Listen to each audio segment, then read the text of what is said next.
Assalamualaikum warahmatullahi wabarakatuh.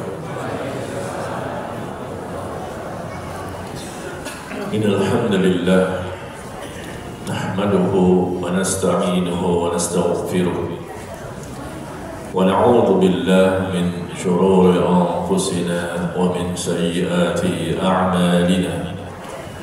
Man yahdihillahu fala mudilla lahu wa man yudlil fala hadiya lahu. Asyhadu an la ilaha illallah wahdahu la syarika lah wa asyhadu anna Muhammadan abduhu wa rasuluh sallallahu alaihi wa ala alihi wa sallam. Ya ayyuhalladzina amanu taqullaha haqqa tuqatih wa la tamutunna illa wa antum muslimun. Amma ba'd. Jamaah sekalian, Bapak Ibu yang berbahagia, kita kembali bersyukur kepada Allah Tabaraka wa Ta'ala. Di pagi hari ini kita dimudahkan untuk bisa berkumpul di salah satu rumah Allah, yaitu masjid, dalam rangka kita beribadah kepada pencipta kita yang menghidupkan dan yang akan mematikan kita nanti. Kita beribadah kepadanya karena Allah lah satu-satunya Rabb, ilah yang kita sembah. Tidak ada sesembahan yang berhak disembah dengan benar kecuali Allah Jalla wa'ala. Dan di pagi hari ini kita akan membahas satu tema yang sangat penting supaya kita bisa mendapatkan keselamatan dan kebahagiaan di dunia dan di akhirat nanti, yaitu tema kita takut di dunia, aman di akhirat. Ya, takut di dunia, aman di akhirat. Syaratnya seperti itu. Aman di akhirat berarti kita akan dimudahkan menuju surga. Dan akhirat itu dimulai dengan alam kubur, kehidupan alam akhirat. Al-qabru awwalu manazil akhirah. Kubur itu tempat pertama kali kehidupan alam akhirat. Barang siapa yang selamat di kubur, dia akan dimudahkan untuk proses berikutnya. Tetapi barang siapa yang tidak selamat di kubur, maka dia akan berat dan sulit memasuki fase berikutnya. Jadi aman di akhirat artinya mulai awalnya alam kubur dia sudah aman, langsung mendapatkan nikmat kubur. Atau mungkin awalnya siksa kubur lalu kemudian berpindah menjadi nikmat kubur. Jadi siksa kubur tidak sampai hari kiamat. Jika kuburnya tergantung dengan kadar dosa yang dilakukan oleh seseorang. Bisa jadi ada orang yang langsung mendapatkan nikmat kubur, atau mungkin dia merasakan dulu siksa kubur, ya, sesuai dengan kadar dosa sekian lama, setelah itu berpindah mendapatkan nikmat kubur. Intinya, seseorang yang sudah mendapatkan nikmat kubur, maka dimudahkan proses berikutnya. Tetapi seseorang yang mendapatkan siksa kubur tidak pernah berhenti sampai hari kiamat, maka tentu peluang yang sangat besar mereka akan berlanjut mendapatkan siksa api neraka. Berarti tidak ada rasa aman nanti di akhirat. Ya, mulai alam kubur saja sudah disiksa terus sampai hari kiamat, setelah itu berlanjut dan dipersulit dan diperberat prosesnya.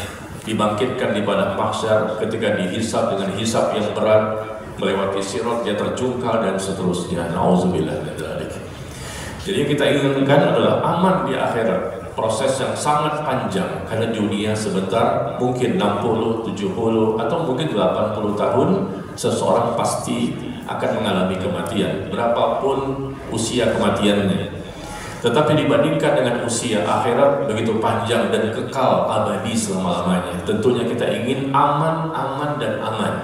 Artinya dilindungi, dijaga, diberikan naungan oleh Allah ketika nanti berada di alam akhirat dan ujungnya adalah surga. Tetapi untuk mendapatkan rasa aman ini ternyata harus memiliki syarat selama di dunia. Apa itu? Memiliki rasa takut kepada Allah. Kita beribadah kepada Allah dengan 3 modal. Pertama, rasa cinta kepada Allah, rasa takut kepada Allah, dan rasa harap kepada Allah. Yang kita ingin bahas di sini rasa takut. Takutnya di dunia, bukan di akhirat. Ketika di dunia memiliki rasa takut yang benar, Kita katakan yang benar, karena banyak juga orang yang memiliki rasa takut tetapi tidak benar. Karena rasa takutnya tidak sesuai dengan syariat, tidak sesuai dengan Quran dan hadis Nabi Sallallahu Alaihi Wasallam. Jadi takut di dunia dengan benar pasti aman nanti di akhirat. Ya, coba nanti kita bahas, dan insya Allah nanti juga ada artikelnya dan bisa dilihat di sosial media saya ya, di Telegram Najmi Umar Bakar. Nah, sebelum kita mulai pembahasan kita ini, saya mau tanya dulu, Bapak Ibu, ikhwan dan akhwat sehat semuanya? Zahirnya sehat, batinnya sehat? Sudah soleh dan soleha semua? Sudah bertakwa semuanya? Sudah jelas sebagai penghuni sorga? Mau masuk sorga? Mau sekarang?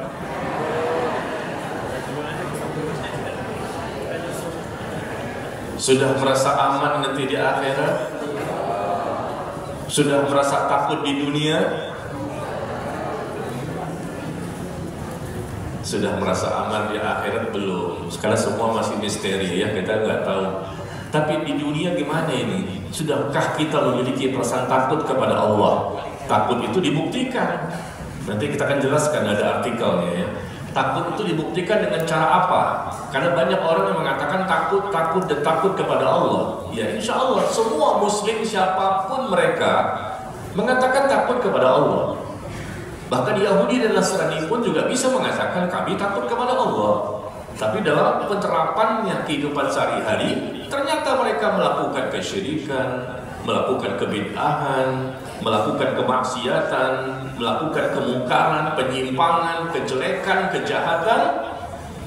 Nah, itu berarti bohong ya, seseorang yang katanya punya rasa takut kepada Allah.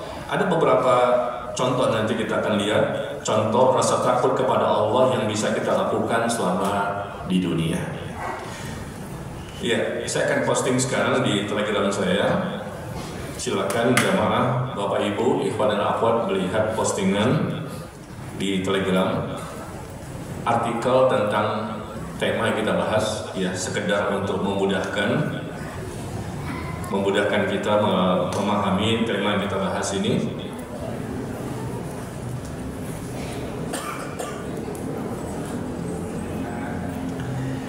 Dan sebelum kita mulai, sekali lagi saya minta kepada ibu-ibu yang solehah dan bertakwa untuk agak maju ke depan.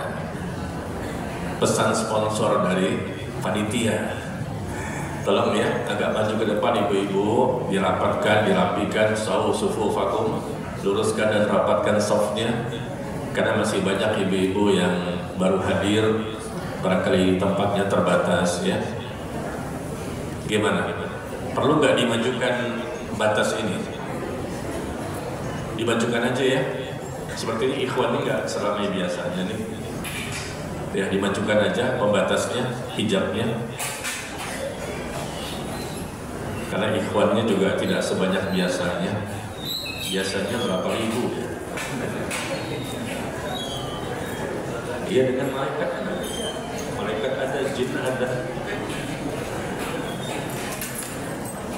Ya, dimajukan ke depan ya. Mohon maaf ibu-ibu yang soleha, agak bergerak sedikit ya, maju ke depan.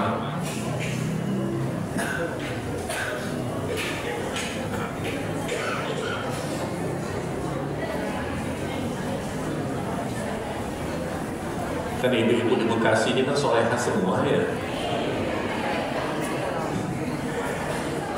Dia ngomongin soleha langsung bergerak tuh, langsung berpindah maju ke depan.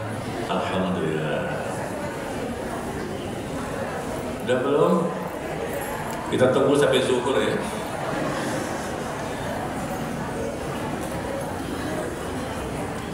Baik, kita bahas sekarang. Silakan Bapak Ibu ikhwan dan akhwat melihat tulisan saya di Telegram saya, Telegram Najmi Umar Bakar. Insya Allah ini bisa membantu ya untuk kita membahas tema yang kita akan sampaikan. Jadi takut di dunia, aman di akhirat. Takut di dunia, aman di akhirat. Kita mulai dengan firman Allah Tabaraka wa Ta'ala. Wa amma man khafa maqama rabbih wa nahan nafsa 'anil hawa fa innal jannata hiyal ma'wa. Ini pertama ya. Allah berfirman, adapun orang-orang yang memiliki rasa takut kepada kebesaran Rabb-nya dan menahan diri dari keinginan hawa nafsunya, maka surgalah nanti tempat tinggalnya. Ini janji Allah, pasti enggak? Pasti terjadi. Wa amma man khafa maqama rabbih wa nahan nafsa 'anil hawa fa innal jannata hiyal ma'wa. Adapun orang-orang yang memiliki rasa takut di dunia dan dia menahan dirinya dari keinginan hawa nafsu yang selalu mendorong dia melakukan kejahatan, kemaksiatan, kemungkaran, dia tahan. Menahan diri itu namanya sabar. Ya. Dia takut kepada Allah dan dia bersabar. Sabar hatinya, sabar lisannya, dan sabar anggota badan yang lain. Menahan. Sabar itu bahasa Arab, as-sabr. Terjemahan bahasa Indonesia, sabar itu artinya menahan. Orang-orang yang memiliki rasa takut kepada Allah dan dia menahan dirinya dari keinginan hawa nafsu, yang mana kita tahu Allah firmankan dalam Al-Quran, hawa nafsu itu selalu mendorong manusia ke arah kejahatan. Itu hukum asalnya kalau hawa nafsunya tidak dirahmati oleh Allah. Tapi kalau hawa nafsu dirahmati oleh Allah, maka hawa nafsu itu pun akan mengajak dia kepada kebenaran. Ya, ini yang pertama, berita gembira dari Allah bahwa orang-orang yang takut dengan Allah, takut akan kebesaran Allah, ya, dan mereka menahan dirinya dari keinginan hawa nafsu yang mengajak kepada kemungkaran, maka aman di akhirat, surgalah tempat tinggalnya. Fa innal jannata hiyal ma'wa. Yang kedua, firman Allah di surah Ar-Rahman.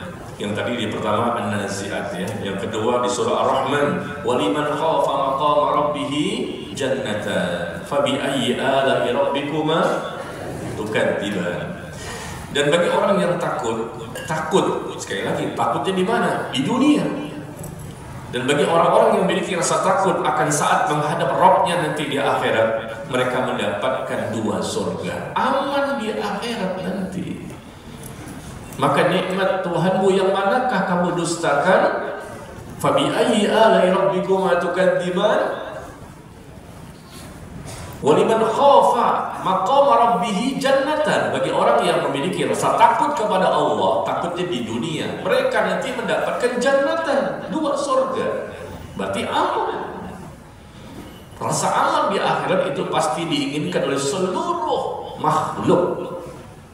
Manusia, jin, malaikat, siapapun ingin memiliki rasa aman nanti di akhirat.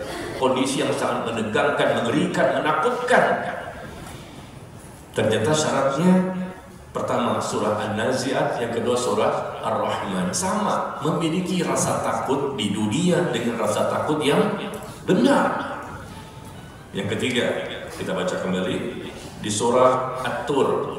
Ya, di surah At-Tur ayat ke-26 dan 27. Kembali Allah menginformasikan, qalu inna kunna qablu fi ahlina musyfiqin famanallahu alaina wa waqana 'adzabas samum. Ini kondisi orang yang sudah masuk ke dalam surga. Penghuni surga akan berkata, ini masalah gaib, kita belum berada di sana, mudah-mudahan ada di sana.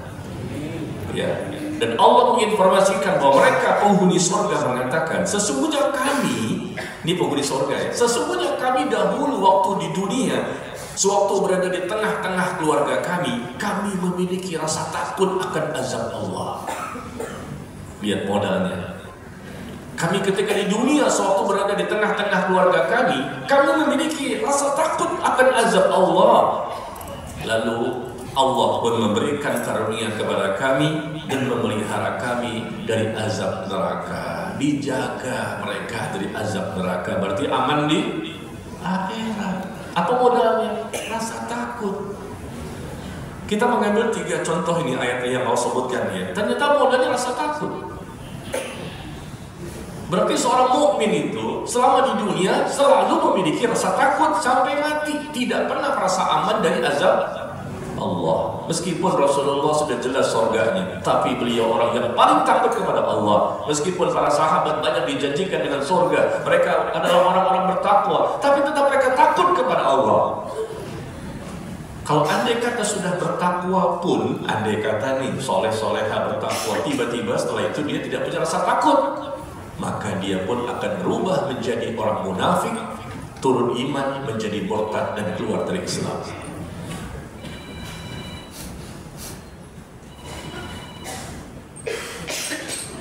Ya, seperti itu ya.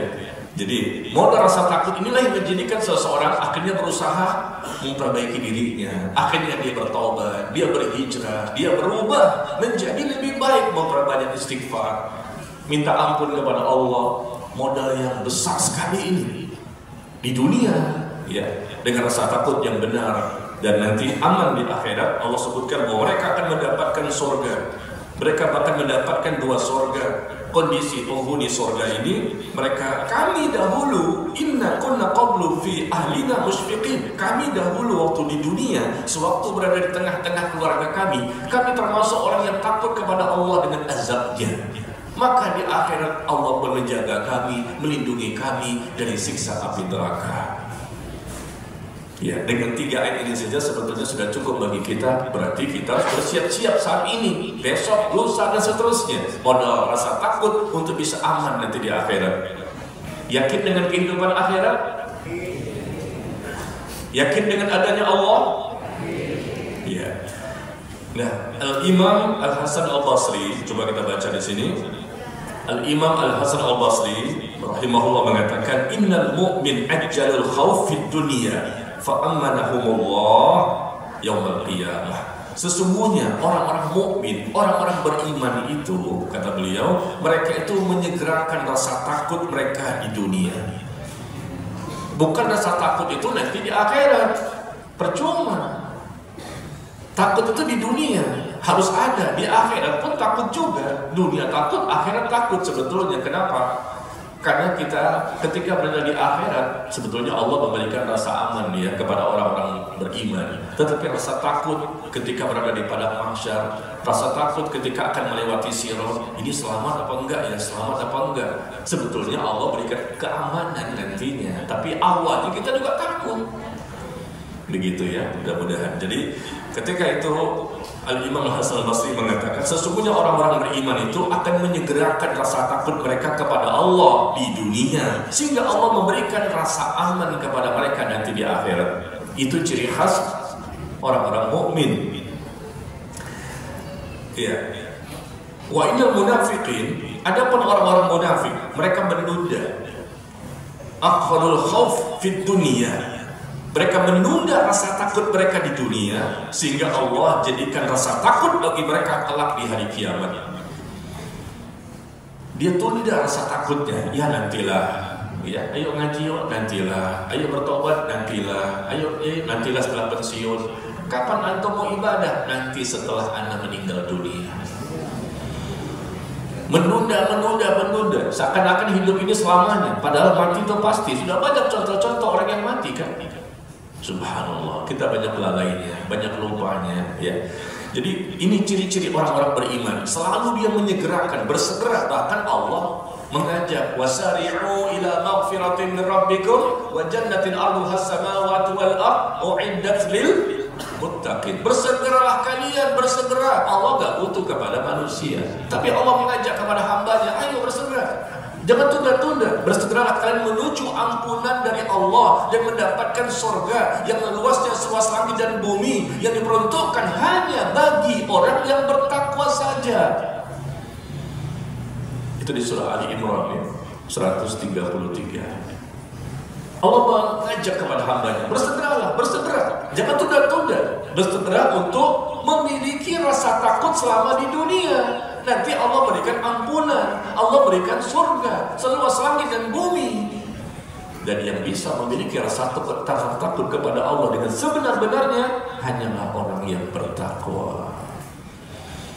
Ya, jadi ucapan ini benar sekali ya, bahwa orang-orang mukmin saja yang bisa memiliki rasa takut kepada Allah selama di dunia. Nanti di akhirat pun mereka juga takut, tapi rasa takut mereka itu akhirnya hilang karena Allah berikan rasa aman. Tapi orang-orang munafik, muslim tapi munafik, apalagi kafir, muslim munafik saja, mereka menunda rasa takut ini. Lalu mereka selama di dunia melakukan kejahatan, kemungkaran, penyimpangan, akidah rusak, ibadah rusak, akhlak rusak. Akhirnya nanti di akhirat baru mereka memiliki rasa takut karena sudah melihat hakul yakin ketika sudah berada di alam kubur, berada di padang mahsyar, dan ketika sudah berada di neraka, baru terbukti. Di dunia hanya cerita, tapi ini akhirat nanti nyata semua yang apa yang Allah sebutkan dalam Al-Quran dan Rasul sebutkan dalam hadis. Ya, di dunia dijadikan bahan candaan ya, neraka saja dijadikan bahan candaan loh. Iblis saja mungkin nggak berani kali ini. Ini lebih dahsyat daripada iblis ini. Iblis tahu ada neraka, dia takut. Dan dia mengakui Allah sebagai Rabb-nya. Tapi ada manusia di zaman sekarang yang tidak mengakui Allah itu ada. Dan Allah itu pemilik langit dan bumi, dunia dan akhirat. Berarti mereka lebih rusak dibandingkan iblis. Iblis saja mengakui Allah sebagai Rabb-nya, cuma dia bermaksiat, akhirnya kufur. Tapi masih mengakui Allah itu sebagai Rabb-nya dan mengetahui adanya surga, adanya neraka, siksa yang begitu kekal, begitu menakutkan. Dia tahu, cuma akhirnya dia mengikuti hawa nafsu karena gengsi, hasad, iri dengki kepada Nabi Adam alaihissalam. Tapi atau lihat gak kemarin ya di sosial media ya, ada orang yang berani membuat video tentang siksa api neraka, dijadikan bahan candaan, mereka tertawa-tawa. Enak ya di sini ya, kita bisa begini ketawa-tawa, dibuat video. Kita nggak tahu siapa pembuatnya itu. Apakah dia orang kafir atau muslim? Kalau dia muslim yang membuat video itu jadikan bahan candaan, dibuatlah api-api di belakangnya, dibuatlah skenario seakan-akan dia pernah ada di sana gitu. Langsung dia bisa melihat dan langsung membuat ya video tersebut, video yang penuh dengan kedustaan, dan dia bercanda tertawa-tawa. Nah nanti dia akan buktikan kalau dia muslim, murtad dia membuat video seperti itu, karena Allah mengatakan bahwa neraka itu hak, penuh dengan siksaan yang mengerikan dan menakutkan. Ada muslim yang mendustakannya. Enggak begitu kok, buktinya nih ada videonya, enak bisa bermain-main. Nah mereka mendustakan, bahkan mereka berteriak. Allah katakan mereka berteriak di neraka itu, minta dikeluarkan, dikembalikan lagi, minta dikeluarkan, dikembalikan lagi. Mereka berteriak-teriak, rasakan bagaimana pedihnya, sakitnya siksa api neraka. Tapi mereka mengatakan tidak. Kalau mereka muslim, mereka kufur, murtad dari Islamnya, menjadikan bahan candaan. Allah dijadikan permainan, ayat-ayat Allah dijadikan bahan olok-olokan, dan Rasul pun dijadikan sesuatu yang tidak boleh mereka kerjakan, mereka lakukan. Maka apa kata Allah? Jangan kamu minta maaf. Qad kafartum ba'da imanikum. Sebetulnya kamu sudah kufur, di mana kamu sebelumnya beriman, tapi saat ini kamu sudah kufur, keluar dari Islam. Ya, baik. Jadi segerakan rasa takut kita kepada Allah selama di dunia, mumpung kita masih hidup ya. Orang-orang yang ada sekarang di alam kubur, mereka merasa menyesal. Coba dulu kami memiliki rasa takut ya kepada Allah selama di dunia. Udah terlambat. Ya. Baik, kita baca kembali. Yahya bin Mu'adz rahimahullah pernah ditanya, siapakah manusia yang paling aman? Yahya bin Mu'adz rahimahullah ditanya, siapakah orang yang paling aman nanti pada hari kiamat? Siapa orang yang paling aman? Yahya bin Mu'adz, seorang ulama besar, ditanya ya. Maka beliau mengatakan, orang yang paling aman nanti di akhirat adalah orang yang hari ini di dunia dia memiliki rasa paling takut kepada Allah. Orang yang paling takut kepada Allah di dunia, mereka orang yang paling aman nanti di akhirat. Takut kita seberapa banyak nih, level derajat rasa takut kita. Masing-masing orang berbeda-beda kan? Tidak semuanya sama seperti kita sholat. Apakah ketika kita sholat khusyuk kita sama? Berbeda-beda khusyuk satu dengan yang lain. Dan itu menentukan pahala ibadah sholatnya. Begitu juga rasa takut. Orang yang paling aman nanti di akhirat adalah orang yang paling takut selama di dunia. Paling tinggi rasa takutnya di dunia, mereka paling aman. Ya. Kemudian juga Al-Imam Ibnu Rajab. Imam Ibnu Rajab rahimahullah mengatakan bahwa ditanyakan kepada sebagian orang-orang salaf terdahulu. Ditanyakan kepada ulama-ulama salaf terdahulu, siapakah orang yang paling nikmat kehidupannya? Yang paling nikmat kehidupannya itu siapa? Apakah kita jawab orang yang paling nikmat, orang yang paling kaya? Mobilnya mewah, rumahnya megah, uangnya sangat banyak, luar biasa, kesehatan juga selalu bersama dengan dia. Inilah orang yang paling nikmat, istrinya banyak, anaknya banyak, hartanya banyak, barangkali begitu. Tidak demikian. Orang-orang salaf terdahulu ketika ditanya siapakah orang yang paling nikmat, yang paling nikmat adalah jasad-jasad yang sudah berada di bawah tanah, yang mereka telah aman dari azab kubur, dan mereka pun sedang menantikan balasan surga. Itulah orang yang paling nikmat. Jasad-jasad tubuh yang sudah berada dikuburkan, ya, mereka dikuburkan karena mereka meninggal dunia. Jasad-jasad ini berada di bawah tanah, artinya mereka dikuburkan, dan mereka pun aman dari azab kubur. Berarti mereka mendapatkan nikmat kubur, dan mereka sedang menunggu balasan yang lebih baik, yaitu balasan surga. Inilah orang yang paling nikmat. Hidup di dunia 70 tahun, barangkali 80 tahun, menunggu, proses menunggu di alam kubur, jamaah sekalian. Nunggu saja nih, belum sampai hari kiamat. Proses menunggunya saja bisa jadi mungkin jutaan tahun. Nunggunya saja kapan terjadi hari kiamat, mungkin bisa jadi jutaan tahun, kita nggak tahu. Tapi dibandingkan, coba bandingkan, dunia cuma 70 tahun, itu juga kalau sampai ya 80 tahun, itu juga kalau ada bonus luar biasa. Bisa jadi ada orang 30-40 sudah meninggal dunia. Bahkan kemarin tetangga saya 2 tahun meninggal, anak kecil. Baru 2 tahun meninggal, kenapa? Karena dia kecebur dalam ember. Orang tuanya tidak menjaganya. 2 tahun kecebur dalam ember, nggak bisa bernafas, akhirnya meninggal. 2 tahun baru tetangga. Saya melihat ada bendera kuning, ya, siapa yang meninggal ini? Kata tetangga. Dikasih tahu, anak kecil Pak Ustadz, 2 tahun, anaknya si Fulan. Kenapa? Tenggelam di ember. Ember besar gitu, dia mungkin main-main air di situ, tenggelam, dia nggak bisa bernafas. Siapa yang bisa tahu usia seseorang? 2 tahun usia panjang perjalanan kan? Tapi mungkin karena kelalaian dari orang tuanya, sehingga usianya pun sampai di situ. Allah sudah takdirkan semuanya. Tuh ya. Jadi orang yang paling nikmat hidupnya, jangan tertipu ya. Mereka lah orang yang paling kaya, paling sehat badannya, paling banyak dunianya. Tidak. Orang yang paling nikmat kehidupannya, kata orang-orang salaf terdahulu, adalah jasad-jasad mereka sudah dikuburkan, lalu mereka pun ya aman dari azab kubur, dan mereka pun sedang menunggu balasan surga dari Allah setelahnya. Inilah orang yang paling nikmat ya, meskipun mungkin di dunianya mungkin dia orang yang miskin, sakit-sakitan ya, kehidupannya banyak ujian, banyak cobaan ya, mungkin seperti itu, tapi dia bertakwa, nanti dia mati, dialah orang yang paling berbahagia di antara seluruh manusia ya. Nah, sekarang baru kita masuk contoh ya.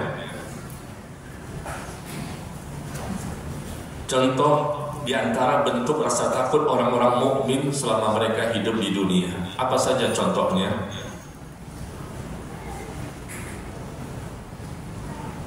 Yang pertama, kalau betul-betul kita memiliki rasa takut kepada Allah, buktikan, yaitu senantiasa mentauhidkan Allah. Hukumnya wajib. Senantiasa mentauhidkan Allah. Kalau ada seorang muslim atau manusia mereka tidak mentauhidkan Allah, melakukan kesyirikan, apalagi sengaja, tidak sengaja saja sudah keluar mereka dari Islam ya, karena mereka tidak mau menuntut ilmu. Mudah untuk dipahami sebetulnya, tapi mereka malas untuk belajar, akhirnya mereka jatuh kepada dosa syirik ya. Dan ini bisa mengeluarkan pelaku dari Islam. Ketika ada orang yang senantiasa mentauhidkan Allah, mengesahkan Allah, tidak melakukan dosa kesyirikan, dan mereka selalu ikhlas niatnya dalam beribadah, maka mereka akan aman nanti di akhirat. Kita baca ayatnya. Di sini ada firman Allah di surah At-Tur ya. ayat ke-26, 27 dan 28. Penghuni sorga nanti akan berkata, Allah sudah informasikan bahwa mereka pasti akan berkata seperti ini. Sekarang di sorga belum ada manusianya, jin belum ada, karena mereka baru sampai tahapan alam kubur.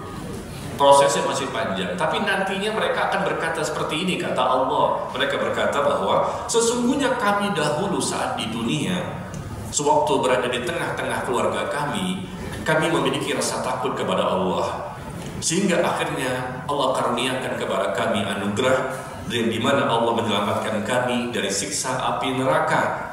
Apa sih yang mereka lakukan? Ternyata lanjutan ayatnya adalah sesungguhnya kami dahulu waktu di dunia hanya menyembah kepadanya semata. Waktu di dunia kami hanya menyembah kepada Allah semata. Inna kunna min qablu nad'uuhu. Nah, ini kuncinya. Kami selama di dunia senantiasa selalu menyembah kepada Allah, beribadah kepada Allah, berdoa kepada Allah, dan tidak mempersekutukan Allah. Kalimat ini dimulai awalnya apa? Dari ayat ke-26. Kami waktu di dunia memiliki rasa takut kepada Allah, sehingga dibuktikan dia dengan mentauhidkan Allah. Ini dalilnya. Mereka mentauhidkan Allah selama di dunia sampai mati. Ya mungkin barangkali dulunya pernah melakukan kesyirikan, tapi mereka sudah bertaubat. Kan masih ada waktu untuk diterimanya taubat. Ya namanya manusia kan gak semuanya dari awal itu memang mereka bertauhid. Bisa jadi kan seperti itu. Maksiat ini ya di masa dahulu kita mungkin tidak belajar, tapi setelah dia bertaubat, nol. Kalau taubatnya taubat nasuha, maka nol, tidak ada lagi dosa bagi orang tersebut. Ya, ternyata di sini disebutkan penghuni neraka menyebutkan bahwa kami dahulu di dunia memiliki rasa takut kepada Allah, dan dibuktikan mereka hanya menyembah kepada Allah semata. Ini bukti bahwa orang yang takut di dunia aman di akhirat, dan bukti takutnya dengan cara yang pertama apa? Mereka hanya menyembah kepada Allah, berdoa kepada Allah, beribadah hanya kepada Allah. Jangan minta-minta kepada makhluk. Banyak sekali nih kaum muslimin yang suka minta kepada makhluk. Masih banyak pelaku-pelakunya. Ya Rasulullah, selamatkan aku dari neraka sa'ir. Ya Rasulullah, selamatkan aku dari neraka hawiyah. Wahai Syekh Abdul Qadir Jailani, wahai Syekh Baidawi, wahai wali ini, wahai wali ini. Disebut-sebut, dipanggil-panggil orang sudah mati, padahal mereka nggak dengar, dan mereka pun nggak tahu, karena mereka berada di alam yang lain. Kamu ada di dunia, mereka di akhirat. Meskipun datang ke kuburannya, bukan di situ kehidupan mereka. Itu cuma jasad, dan bisa jadi jasad mereka sudah habis. Mereka hidup kembali memang, tapi bukan di kuburan, di alam kubur, alam yang lain, alam barzakh, alam akhirat.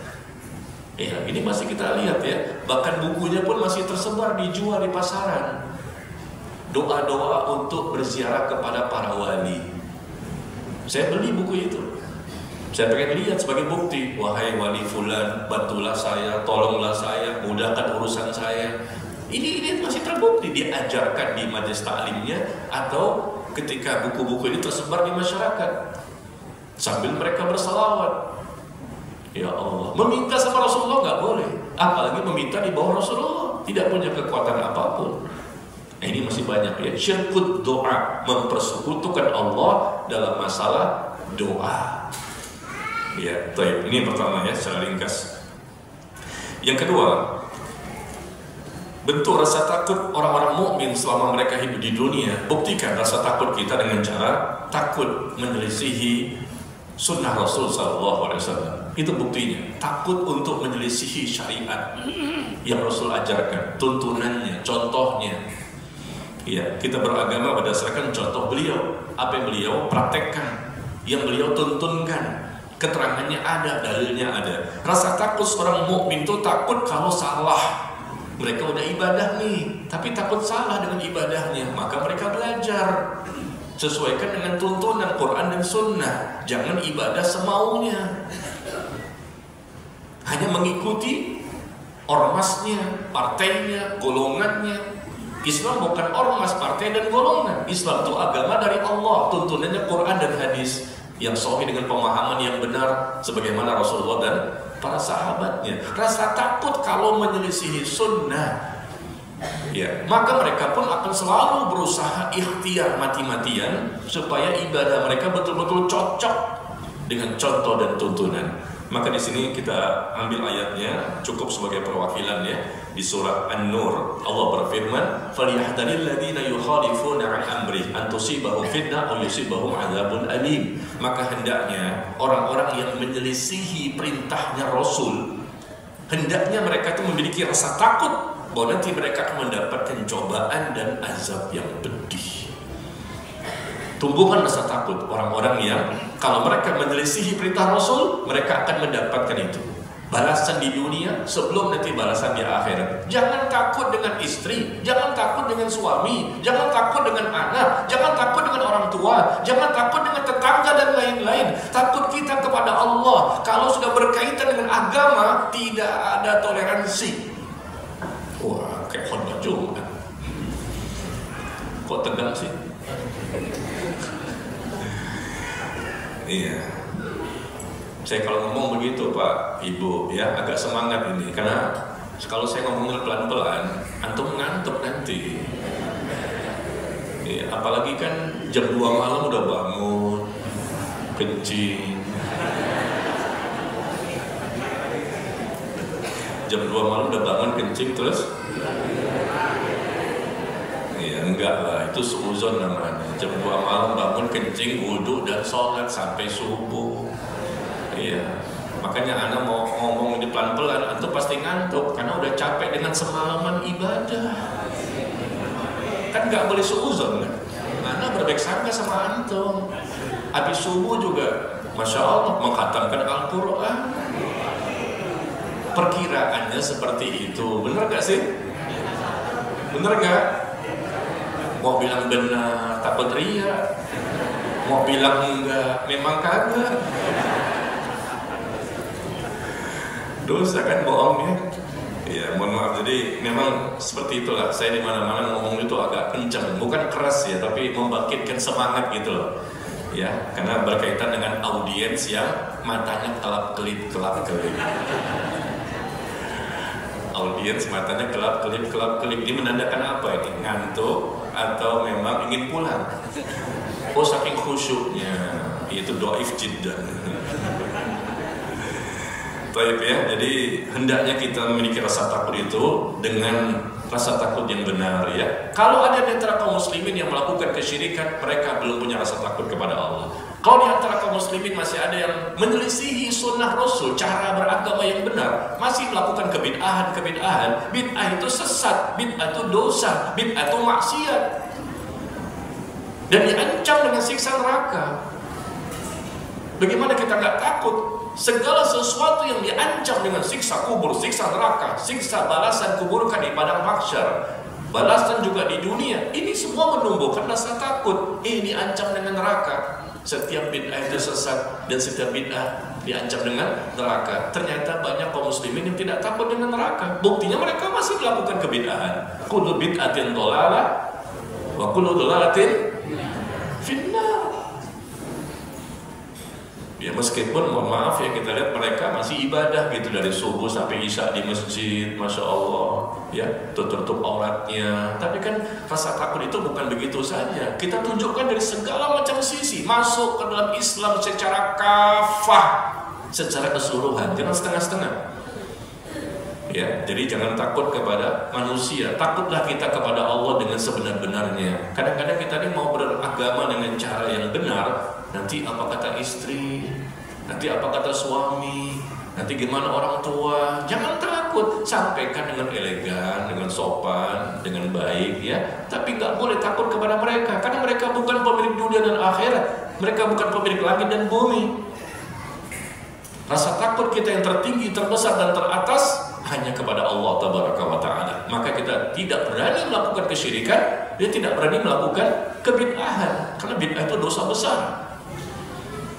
Begitu banyak dalilnya ayat maupun hadis, Rasulullah itu melarang sekali ya untuk kita melakukan kebid'ahan. Yang ketiga, bentuk rasa takut yang ketiga seorang mukmin selama di dunia adalah mereka takut kalau memiliki sifat kemunafikan. Mungkin syirik sudah tidak dilakukan, kebid'ahan sudah tidak dilakukan, takut jadi ketiga lagi. Ini orang mukmin, hidupnya selalu takut. Ya nggak tenang dong Pak Ustaz. Nggak tenang, memang nggak tenang. Orang mukmin nggak ada yang tenang selama hidup di dunia. Kenapa? Karena masih misteri semua amal dia. Kalau ibadah pun masih misteri. Dia belum tahu diterima atau tidak, dosa diampuni apa tidak. Begitulah, tidak pernah tenang. Selalu tidak pernah merasa aman dari azab Allah. Tenangnya seorang mukmin nanti ketika sudah masuk surga, baru tenang dia, baru bahagia.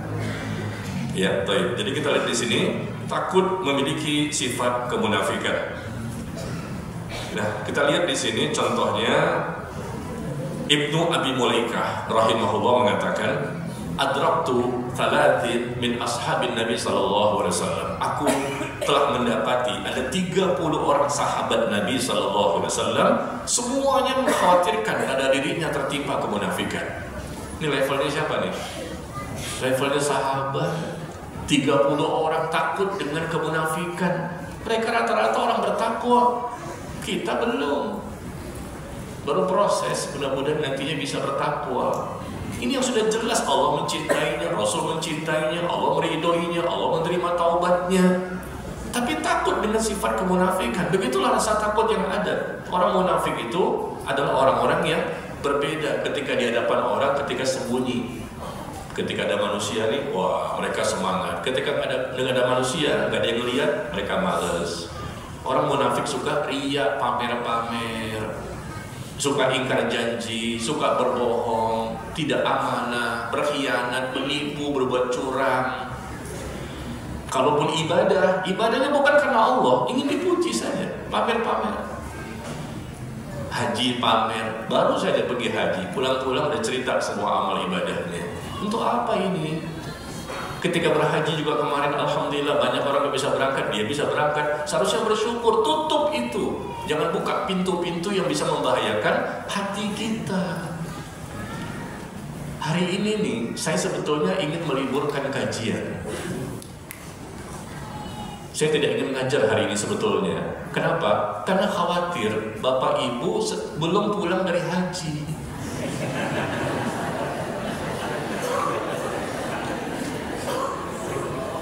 Iya enggak? Saya khawatir Bapak Ibu belum pulang dari ibadah haji. Maka ntar saya takut, nih jamaahnya ada nggak nih? Asik. Ini jamaahnya ada nggak nih? Saya khawatir kan? Oh rupanya ada. Ternyata antum baru pulang dari haji furoda.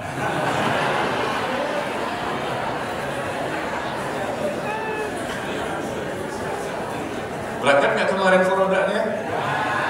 Kenapa nggak berangkat? Visa nggak keluar. Untung visa nggak keluar, jadi antum tetap ada di sini. Coba kalau visanya keluar, saya datang, masjidnya kosong. Mana jamaahnya? Berangkat semua Pak Ustaz haji. Masya Allah. Amin dong. Mudah-mudahan tahun depan kita berangkat ya. Insya Allah kita ketemu di sana ya. Alhamdulillah. Ini namanya berprasangka baik, ya enggak? Takutnya kosong nih, saya dikasih tahu, Pak Ustaz besok ngajar, bener gak nih? Jamaahnya ada nggak? Ya rupanya bukan pulang, emang kagak berangkat. Ya, jadi takut memiliki sifat kemunafikan. Kemudian Al-Imam Al-Hasan Al-Basri rahimahullah mengatakan, tidak demi Allah, ya, seorang mukmin itu tidak memasuki waktu pagi dan petang kecuali dia takut kemunafikan menimpa pada dirinya. Sifat ini kita harus miliki. Coba ya, Bapak Ibu coba dengarkan. Suatu hari Nabi SAW bersabda kepada para sahabatnya, Inna akhwafa ma akhafu alaikum asyirkul asghar. Sesungguhnya yang paling aku takutkan akan tertimpa kepada kalian adalah syirik kecil. Rasul takut nih, menakutkan ya. Rasul takut kepada para sahabat kalau mereka nanti tertimpa syirik kecil. Maka sahabat bertanya, ya Rasulullah, apakah yang dimaksud dengan syirik kecil? Kata Rasul, riya. Rasul bicara kepada para sahabat, sesungguhnya ada sesuatu yang paling aku takutkan tertimpa kepada kalian, yaitu syirik kecil, yaitu riya. Rasul khawatir nih kepada tingkat para sahabat. Kata Syekh Shalih Fauzan hafizahullah, beliau mengatakan ketika memberikan penjelasan hadis ini bahwa Rasulullah SAW mengatakan ini kepada siapa? Sahabat Abu Bakar, sahabat Umar, sahabat Muhajirin dan Ansor. Di hadapan mereka Rasul mengatakan itu, aku takut kalian tertimpa penyakit riya. Mereka sudah bertauhid, imannya luar biasa. Mereka tidak termasuk orang munafik, tapi Rasul takut mereka tertimpa kemunafikan. Salah satu sifat kemunafikan adalah riya. Sahabat Abu Bakar nggak mungkin riya, Umar dan lain-lain. Ya, kata Syekh Shalih Fauzan, Rasulullah mengkhawatirkan mereka. Selevel mereka saja masih dikhawatirkan oleh Rasulullah. Bagaimana yang lain? Mereka itu orang-orang yang telah mencapai puncak ketauhidan, puncak keimanan, dan mereka juga berjihad fisabilillah. Walaupun demikian, tetap Rasulullah SAW mengkhawatirkan mereka nanti terjatuh ke dalam syirik kecil namanya riya. Apalagi kita ece-ece nih, baru ngaji, baru berubah, menang jenggotnya doang, menang cadar doang, jilbab doang, casing wali murid. Iya, penampilan doang, tapi bagaimana isinya? Wah, anak aman. Riya itu luar biasa. Beda-beda tipis dengan ikhlas, dan perubahannya bisa per setengah detik. Setengah detik yang lalu ikhlas, setengah detik kemudian udah riya. Rasul takut kepada para sahabat di levelnya Abu Bakar, Umar dan lain-lain. Ya, dengan mengatakan bahwa inna akhwafa ma akhafu alaikum asyirkul asghar. Sesungguhnya yang paling aku takutkan tertimpa kepada kalian, yang paling aku takutkan tertimpa kepada levelnya sahabat adalah riya. Apalagi kita bukan levelnya mereka. Maka jangan buka-buka pintu dengan pamer-pamer, pamer ibadah, pamer foto sana, foto sini, selfie sana, selfie sini, samping Ka'bah, depan Ka'bah, atas Ka'bah. Kurban kemarin, foto-foto sama hewan kurbannya, nangis, sedih akan berpisah dengan hewan kurbannya. Susah dibedakan wajah dia dengan hewan kurbannya. Susah dibedakan, mirip-mirip wajahnya, ada jenggotnya juga di situ. Dengan kambingnya, dengan sapinya. Untuk apa pamer-pamer? Subhanallah, ini kita saksikan kan di video di YouTube itu, karena anak kadang-kadang suka buka YouTube. Kalau antum kan nggak main YouTube. Bapak Ibu kan di rumah baca Quran dan hadis. Ya, beda level kita ini. Ya, baik. Sekarang yang keempat. Kembali baca telegramnya ya. Saya berharap Bapak Ibu di sini semuanya ada aplikasi Telegram. Mudah-mudahan ya Telegram ini bermanfaat. Banyak artikel-artikel dari saya maupun dari ustadz yang lain ya. Jangan mendengarkan saja, kalau bisa ada Telegram sehingga bisa membaca langsung ya. Karena setiap bulan itu selalu saya upayakan untuk membuat artikel ya. Baik, yang keempat, coba kembali bentuk rasa takut orang-orang mukmin selama di dunia. Yang keempat adalah mereka itu warok, senantiasa berhati-hati dalam menjalani kehidupan selama di dunia, takut khawatir jatuh kepada dosa. Ini bukti rasa takut kita ini harus warok. Innal ladzina hum min khasyati rabbihim mushfiqun, kata Allah. Lihat di surah Al-Mu'minun ini. Sesungguhnya orang-orang yang karena takut dengan azab Allah, maka mereka sangat berhati-hati. Nggak berani mereka melakukan kecuali dengan ilmu yang subhat-subhat. Ini syirik apa tauhid, ini sunnah apa bid'ah, ini halal apa haram, ini hak apa batil, ini boleh apa enggak. Nggak berani mereka melakukan kecuali setelah mereka mempelajari, tanya sana tanya sini, berhati-hati takut jatuh kepada dosa. Sebagaimana Khalifah Umar bin Al-Khattab radhiyallahu anhu pernah bertanya kepada sahabat yang bernama Ubay bin Ka'ab radhiyallahu anhu, apakah definisi takwa? Takwa itu kata Ubay bin Ka'ab radhiyallahu anhu, takwa itu adalah engkau berjalan di atas batu-batuan yang tajam dan engkau akan pelan-pelan untuk jalan di atasnya. Itulah takwa. Orang bertakwa itu diumpamakan seperti itu, berjalan di atas batu-batuan yang tajam sekali kan, nggak mungkin kita berlari karena di batu sangat tajam, pelan-pelan kita menginjaknya pelan-pelan. Itulah takwa, berhati-hati dalam kehidupannya. Ternyata Allah sebutkan di sini di surah Al-Mu'minun bahwa sesungguhnya orang-orang yang karena mereka takut, punya rasa takut yang benar kepada Allah, takut dengan azabnya, maka mereka sangat berhati-hati, nggak sembarangan. Maka mereka berilmu dulu baru bicara, berilmu dulu baru berbuat, beramal. Ya, tidak mau mereka itu beramal tanpa ilmu. Itulah kaum mukminin yang mereka itu selalu berusaha belajar.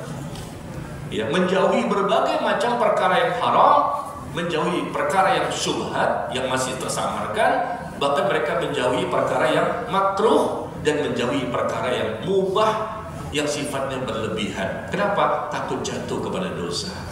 Ini 4 poin.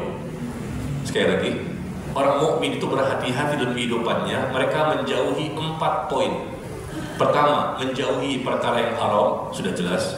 Semua yang haram mereka jauhi. Yang kedua, mereka menjauhi perkara yang syubhat, yang masih belum jelas. Maka mereka cari info dulu, tanya dulu kepada orang yang mengetahui. Semua masalah-masalah yang syubhat mereka jauhi. Yang ketiga, sikap seorang mukmin, bentuk rasa takutnya kepada Allah karena kehati-hatian, mereka menjauhi perkara yang makruh. Makruh ini kan sebetulnya nggak haram ya, tapi Allah dan Rasulnya nggak suka kalau itu dilakukan. Tinggalkan. Hati-hati dia meninggalkan perkara yang makruh. Yang keempat, meninggalkan perkara yang mubah yang sifatnya berlebihan. Makan itu kan mubah, tapi ditinggalkan yang berlebihan. Kalau makannya sampai 3 piring bahkan bersama piring-piringnya, ditinggalkan perkara-perkara yang berlebihan itu. Itu orang yang bertakwa. Tidur boleh nggak? Tidur boleh, mubah, tapi dia tidak berani untuk berlebihan. Tidur secukupnya. Ada orang yang cukup mungkin 3 jam, ada yang mungkin 4 jam, ada mungkin 6 jam. Silakan, masing-masing orang berbeda-beda. Tapi jangan sampai berlebihan. Tidur seharian itu nggak boleh. Ya, makan tidak berlebihan, tidur tidak berlebihan, bergaul, bicara tidak berlebihan, dan seterusnya. Inilah 4 poin ya. Sikap kehati-hatian bagi seorang mukmin, nggak berani sembarangan gitu loh. Nah, ini wujud rasa takut kepada Allah Tabaraka wa Ta'ala. Ya, kalau kita masih berada pada tingkatan, maaf ya, tingkatan pertama meninggalkan perkara yang haram, tapi masih melakukan yang syubhat, masih melakukan yang makruh, masih melakukan mubah yang berlebihan, maaf, kita belum termasuk orang bertakwa. Masih level paling rendah. Meninggalkan yang haram saja, ya itu cemen itu, masih rendah itu.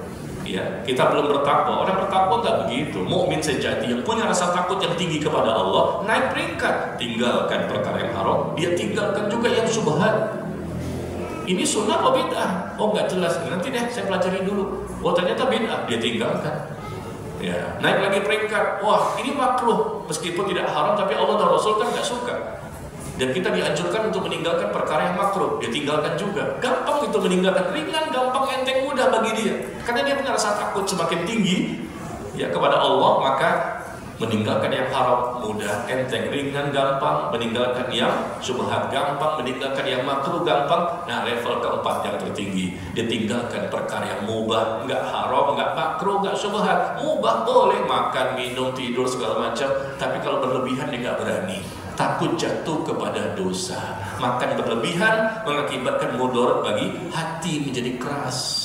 Makan berlebihan menjadikan bisa jadi tubuh sakit. Makan berlebihan akhirnya maunya tidur aja, nggak khusyuk ketika ibadah, macam-macam mudaratnya. Itu ditinggalkan. Hukum asalnya boleh, tapi kalau berlebihan dia takut kepada mudarat yang besar. Nah itulah tingkat tertinggi. Dia tinggalkan itu semua sampai mubah yang berlebihan pun dia gak mau melakukannya. Itulah orang yang betul-betul memiliki rasa takut, dan itu hanya bisa dimiliki oleh siapa? Orang yang bertakwa. Coba saya mau tanya Bapak Ibu, ikhwan akhwat yang hadir nih, levelnya antum itu yang pertama, kedua, ketiga, apa keempat? meninggalkan yang haram atau yang syubhat, bahkan yang makruh, bahkan yang mubah yang berlebihan. Antum levelnya di mana?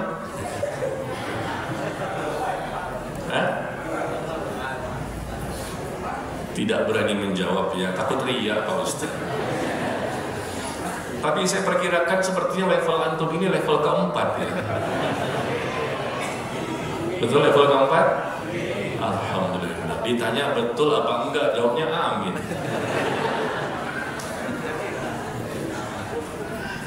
Baik, yang kelima. Yang kelima, bukti takut kita kepada Allah, takut di dunia, aman di akhirat, adalah mereka pasti banyak beramal soleh. Ya, orang mukmin ini pasti mereka banyak melakukan kebaikan, ketaatan, amal soleh yang benar. Ya, buktinya Rasul SAW mengatakan, "Man khafa adlaja, wa man adlaja balqal manzila, ala inna sil'atallahi ghaliyah, ala inna sil'atallahil jannah." Kata Nabi SAW, barang siapa yang takut, nah, barang siapa yang takut, buktinya seperti ini. Barang siapa yang takut kepada Allah, dia akan bersegera untuk melaksanakan amal soleh. Enggak ditunda-tunda, dia perbanyak amal soleh. Dan barang siapa yang bersegera, maka dia pun akan sampai ke tujuan. Dia akan mendapatkan ampunan dari Allah, rahmat dari Allah, cinta Allah, dan seterusnya.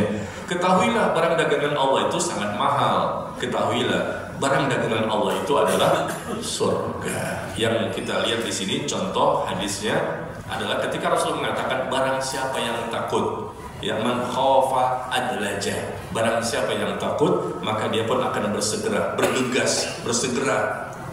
Ya, tidak ditunda-tunda. Untuk apa maksudnya di sini? Maksudnya adalah untuk melaksanakan amal soleh dan memperbanyak amal soleh mumpung masih di dunia, masih ada kesempatan beribadah. Karena sudah sampai di akhirat nggak bisa lagi kita ibadah. Dan coba kita evaluasi ya, kita ini betul nggak sih punya rasa takut kepada Allah? Lihat poin 1, poin kedua, poin ketiga, poin keempat. Ya kayaknya ada 1-2 yang kita belum. Berarti rasa takut kita ini belum maksimal ya, perlu diperbaiki lagi. Ya, buktikan rasa takut itu dari poin-poin ini yang ada. Bahkan Al-Imam Al-Utsaimin rahimahullah, beliau mengatakan barang siapa di dalam hatinya ada rasa takut kepada Allah, di hatinya ada rasa takut kepada Allah, pasti dia akan beramal soleh yang akan menyelamatkan dirinya dari perkara yang ia takuti. Pasti dia beramal soleh. Jumlahnya juga banyak, berkualitas, kuantitas banyak, ya, yang akhirnya menyelamatkan dirinya dari perkara yang ia takuti. Dan ini disebutkan oleh Syekh Utsaimin di kitabnya Syarah Riyadhus Shalihin. Baik, sekarang yang keenam. Yang keenam, bentuk rasa takut kepada Allah. Takut di dunia, aman di akhirat. Yaitu seorang mukmin itu takut setelah beramal soleh. Yang kelima tadi, mau perbanyak amal soleh, pasti mereka kerjakan. Yang kedua, berikutnya yang keenam ini adalah takut setelah beramal soleh. Amal solehnya benar, ikhlas dan sesuai tuntunan, contoh, dalil, keterangan. Tapi takut setelah beramal soleh. Itu ciri khas seorang mukmin. Rasa takut di dunia, bukan di akhirat. Kita baca ya. Firman Allah di surah Al-Mu'minun ayat yang ke-60. Walladzina yu'tuna ma ataw wa qulubuhum wajilah annahum ila rabbihim raji'un. Dan mereka, kata Allah, dan mereka yang memberikan apa yang mereka berikan dengan hati yang penuh dengan rasa takut, memberikan suatu kebaikan, melakukan suatu kebaikan, melakukan ibadah dengan penuh rasa takut, karena mereka yakin bahwa sesungguhnya mereka akan kembali kepada Allah. Ya, takut itu ada karena yakin.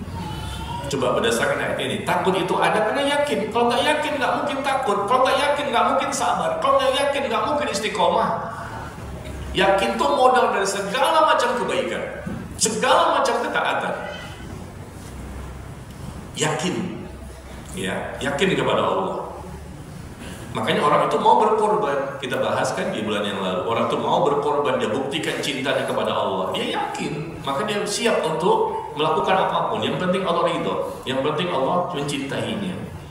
Nah, di sini juga Allah mengatakan, Mereka yang melakukan apa yang mereka kerjakan itu tentunya niatnya karena Allah, sesuai dengan syariat. Lalu mereka takut karena mereka yakin bahwa mereka akan kembali kepada Allah. Mereka takut kalau amal itu tidak diterima. Maka penjelasannya di bawahnya, Aisyah radhiyallahu anha berkata ketika menanyakan tentang ayat ini kepada Rasulullah sallallahu alaihi wasallam, "Ya Rasulullah, apa maksud firman Allah yang disebutkan di atas? Apakah karena orang itu telah melakukan perbuatan mencuri, berzina, atau dia minum minuman keras, khamr, lantas setelah itu ditakut kepada Allah? Apakah itu maksudnya? Dia mencuri, berzina, dan minum minuman keras. Setelah itu dia takut kepada Allah, takut ancaman Allah nanti di akhirat. Takutnya nanti di akhirat. Ya, apakah itu maksudnya? Karena dia yakin bahwa dia akan kembali kepada Allah, takut diberikan hukuman. Maka Rasulullah SAW menjawab, "La ya bintas Siddiq." Bukan itu maksudnya, wahai putri Abu Bakar As-Siddiq. Walakinnahum alladzina yasumun wa yusallun wa tasaddaqun wa hum yakhafun an la yuqbala minhum. Tetapi mereka itu adalah, kata Rasulullah, orang-orang yang mereka senantiasa melakukan ibadah sholat, mereka juga berpuasa, mereka juga bersedekah dengan benar ibadahnya itu ikhlas dan sesuai tuntunan, tetapi mereka khawatir, takut kalau amal mereka tidak diterima oleh Allah. Takut kalau amal gak diterima. Setelah beribadah takut, itu adalah kondisi orang mukmin selama di dunia. Kita ada di sini kan, alhamdulillah Allah berikan hidayah, kita taklim sama-sama belajar ya. Tapi kan kita nggak tahu juga apakah datangnya kita ini berpahala kan? Kita udah ikhlas datang kemari, kita mempelajari yang benar juga insya Allah. Tapi kita pun nggak tahu ditulis sebagai pahala atau dosa. Harapan kita tentu pahala. Tapi kan nggak tahu semua bagaimana Allah yang menilai, bukan kita. Nah, rasa takut setelah beribadah apapun itu harus ada bukti. Ya, dia takut kepada Allah Tabaraka wa Ta'ala. Ya, karena semua yang saya tulis di sini berdasarkan dalil ya. Saya cari dalilnya, saya masukkan beberapa poinnya ya, sehingga terangkumlah seperti ini. Dan yang terakhir, yang ketujuh,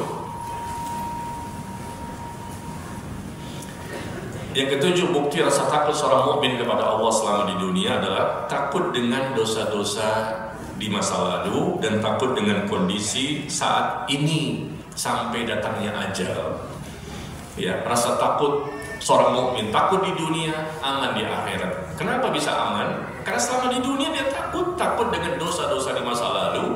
Dulunya dia pelaku kesyirikan, dulunya dia pelaku kemungkaran, dulunya melakukan kebid'ahan. Masya Allah, dia udah tobat sih sebetulnya, tapi kan dia tidak mendengar, dia tidak tahu kalau Allah itu sudah menerima taubatnya. Allah menjanjikan, Allah pasti menerima taubat seorang hamba. Janji memang ada, tapi kan kita nggak tahu ini, nggak ada informasi dari Allah langsung bahwa Allah sudah menerima taubat kita. Rasa takut dengan dosa-dosa di masa lalu. Coba lihat 30 tahun yang lalu kita ada di mana? 20 tahun yang lalu ada di mana? Ya, kita belum ngaji sunnah ini, belum berhijrah, belum bertaubat. Tidak semua kaum muslimin yang dari kecil sudah mengikuti manhaj salaf. Karena kita punya orang tua pun nggak paham, nenek kakek kita pun nggak paham, lingkungan di mana kita tinggal pun nggak semuanya paham. Sedikit sekali kaum muslimin, sangat sedikit, yang betul-betul dari kecil itu sesuai dengan manhaj salaf, betul-betul mengikuti sunnah, cara beragama dengan tuntunan Rasulullah dan para sahabat. Kebanyakan kita ini apa? Mantan-mantan. Termasuk saya, mantan kita. Dulunya kita manusia,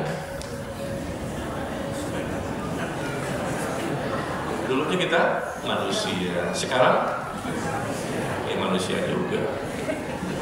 Ya, coba kita lihat di sini perkataan dari Al-Imam Al-Hasan Al-Basri rahimahullah. Beliau mengatakan, innal mu'min, sesungguhnya mukmin itu memasuki waktu paginya dalam kondisi bersedih, dan memasuki sore juga dalam kondisi bersedih. Paginya nangis sedih, sorenya nangis sedih. Masya Allah, para ulama seperti ini nih levelnya. Para ulama yang suka bersedih, suka menangis, ya. Ini orang-orang yang soleh, bukan para ulama. Itu nggak mungkin mereka tertawa, terbahak-bahak, berteriak-teriak, gembira yang luar biasa. Nggak mungkin ulama seperti itu.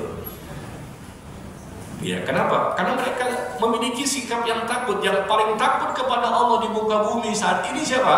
ulama. Innama yakhsyallaha min ibadihil ulama. Sesungguhnya yang punya rasa takut kepada Allah di antara semua hamba Allah ini, yang paling takut kepada Allah, kata Allah, adalah para ulama. Itu Allah sebutkan di surah Fatir, surah ke-35 ayat yang ke-28. Ya, surah ke-35 ayat ke-28. Kata Allah, innama yakhsyallah. Sesungguhnya yang takut kepada Allah dari seluruh hamba Allah yang ada di muka bumi ini, yang betul-betul punya rasa takut, hanya para ulama. Ulama itu nggak mungkin dia tertawa terbahak-bahak, selalu bergembira yang luar biasa. Bukan nggak boleh tertawa ya, tapi yang berlebihan gitu nggak mungkin. Sekelas levelnya ulama itu nggak mungkin. Karena dia takut. Takut apa ini? Takut dengan dosa-dosa di masa lalu dan dosa-dosa di masa akan datang. Tidaklah mungkin baginya untuk bisa menghindari perkara tersebut, karena dia senantiasa berada di antara dua perkara yang menakutkan. Dua perkara ini yang menakutkan. Pertama, takut akan dosa yang telah berlalu dalam kondisi dia tidak mengetahui apakah Allah akan mengampuni dosanya atau tidak. Yang kedua, takut dengan ajalnya, umur yang tersisa. Saat ini sih sudah bagus kan, tapi yang tersisa kita nggak tahu besok hari depan. Karena ada orang yang paginya mukmin, sorenya kafir. Bayangkan itu, paginya mukmin, sorenya kafir. Rasul menggambarkan seperti itu, fitnah yang luar biasa di akhir zaman. Ya, takut akan ajal, umur yang masih tersisa, dalam kondisi dia tidak tahu apa yang akan menimpa saat itu, berupa perkara-perkara yang bisa saja membinasakannya. Ya, demikian ya. Inilah yang bisa saya sampaikan pada kondisi pertemuan hari ini. Beberapa poin, ada lagi mungkin yang ke-8, yang ke-9, 10 dan seterusnya. Tapi paling tidak ini ada 7 contoh ya yang bisa kita sampaikan. Contoh-contoh rasa takut seorang mukmin kepada Allah, dan ini selalu ada dalam kehidupannya, selalu menyertai mereka sampai datang kematian kepadanya. Kalau mereka memiliki seperti ini, kita memiliki seperti ini, maka otomatis insya Allah besar peluang akan aman dan di akhirat. Ya, teorinya gampang nih, teorinya gampang ya. Prakteknya gimana? Ya, sampai di sini ada pertanyaan?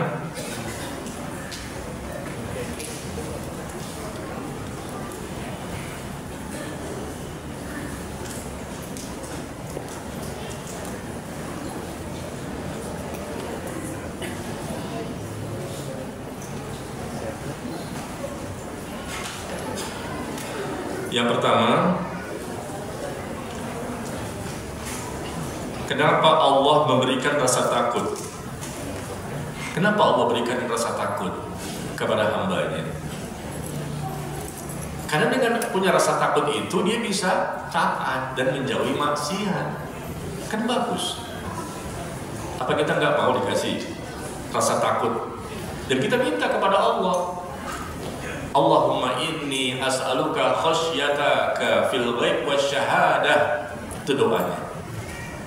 Ya Allah, aku mohon kepadamu rasa takut dalam kondisi terang-terangan maupun sembunyi-sembunyi. Dimanapun kita berada, selalu takut. Allahumma inni as'aluka khasyataka fil ghaib wasyahadah. Ya Allah, aku mohon kepadamu rasa takut.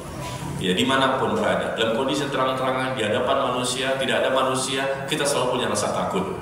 Kenapa? Dengan rasa takut kita punya keinginan yang kuat, termotivasi untuk beribadah, melakukan ketaatan, dan tidak berani melakukan kemaksiatan ya. Makanya kita minta ini doa kita kepada Allah. Salah satunya itu ya, salah satunya minta agar kita diberikan rasa takut kepada Allah. Allahumma ja'al khasyataka akhwafal asya. Ya Allah, jadikan rasa takut kepadamu merupakan rasa takut yang paling aku takuti.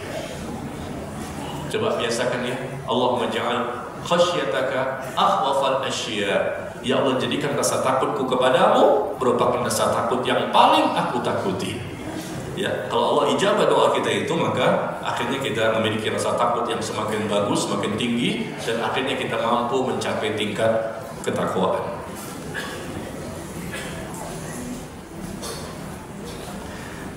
Ustaz, bagaimana orang yang meninggal di hari Jumat yang di dalam hadis dikatakan tidak ada pertanyaan kubur? Apakah dia juga akan aman di akhirat nanti? Orang yang meninggal di hari Jumat disebutkan di hadis akan terhindar dari fitnah kubur. Artinya dimudahkan. bukan tidak ditanya. Ya, terhindar dari fitnah. Fitnah ini pertanyaan-pertanyaan, dan akhirnya bisa terhindar dari siksa kubur karena dia bisa menjawab. Ya, bisa menjawab 3 pertanyaan itu kan, siapa Tuhanmu, siapa nabimu, apa agamamu, itu fitnah. Akhirnya dia bisa terhindar dari siksa kubur. Dan ketika sudah terhindar dari siksa kubur, ya tentunya kata Rasulullah apa? Dimudahkan proses berikutnya. Berarti dia aman nanti di akhirat, ya. Tetapi jangan kita terlalu tergesa-gesa memberikan kepastian. Wah, meninggal hari Jumat, dia lagi khutbah lagi. Misalnya begitu kan, lagi mendengarkan khutbah atau khotibnya hari Jumat lagi. Atau mungkin lagi baca Quran, lagi sholat, langsung wah pasti. Oh, jangan memastikan, kita nggak tahu ini rahasia Allah. Memang meninggal di hari Jumat, tapi untuk menentukan dia husnul khotimah atau tidak, yang tahu secara pasti siapa? Allah. Jadi bagaimana? Kita cuma mengatakan mudah-mudahan dia husnul khotimah. Kalimatnya begitu ya, berhati-hati ya. Mudah-mudahan semoga dia husnul khotimah. Jangan terburu-buru. Kadang-kadang nih netizen kan komentarnya, wah ini husnul khotimah nih, udah jelas surganya nih. Wah, dia bisa memberikan syafaat nanti. Wah jelas begini, jelas. Siapa bilang? Kita nggak tahu secara pasti. Tapi kan dia meninggal lagi sholat, Pak Ustadz. Kan dia meninggal lagi baca Quran. Antum tahu dari mana? Bisa jadi sebelumnya dia melakukan kesyirikan dan belum bertobat. Ini contoh ya. Di zaman Rasul SAW ada sahabat yang meninggal dunia ketika perang jihad fisabilillah, badannya berdarah-darah, dia bisa membunuh banyak orang-orang kafir ketika perang ini. Lalu dia meninggal dunia. Para sahabat mengatakan, wah mati syahid dia, jelas sebagai penghuni surga. Kata Rasulullah, la huwa finnar. Laki-laki ini, sahabat ini berada di neraka. Di neraka kata Rasulullah. Sahabat kaget loh, kok bisa? Kan berperang, kan ibadah ini luar biasa, bukan lagi sholat ini, perang, berdarah-darah, dia bunuh banyak orang kafir. Apa sebabnya Rasul mengatakan lah dia termasuk penghuni neraka? Karena dia mengambil harta rampasan perang. Ya, dia mengambil harta rampasan perang, ghanimahnya itu. Ada juga yang lain, hadis yang lain, dia meninggal karena bunuh diri. Dan sahabat yang lain nggak tahu kalau dia mati itu dengan cara seperti itu, bunuh diri atau mengambil harta rampasan perang. Orang kan lihat secara zahirnya, wah ini meninggal karena tadi kan habis perang, mati syahid dia, surga dia. Kita katakan semoga, karena takutnya kita salah menilai.